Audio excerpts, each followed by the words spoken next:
在地人在地情来看婚姻的好买有一张玫瑰园，因为园主翁仔某已经有岁啊，所以这几年的经营方式是采自助式的，入园登卡翕相免钱，买一支的玫瑰花是10块，有真侪人拢来看花买花。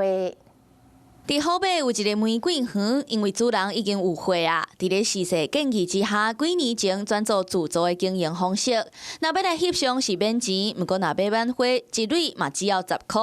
你看这个那么漂亮的玫瑰花，就是种类很多，可是它这样一支竟然才卖10块钱。园主翁仔某虽然有岁啊，不过嘛是定定到遮来整理环境路肥，用自助式的方式经营，甲爱花的人做伙分享。恁两个住外口，甲人讲话。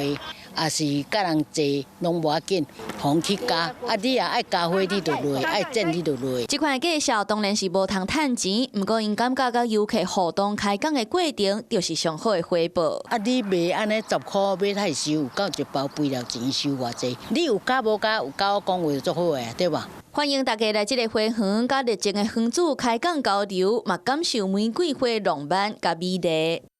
Hello， 我是林纯佩。想要掌握最及时的新闻资讯或是体坛动态吗？赶快按赞、订阅、开启小铃铛，锁定华视新闻的 YouTube 频道。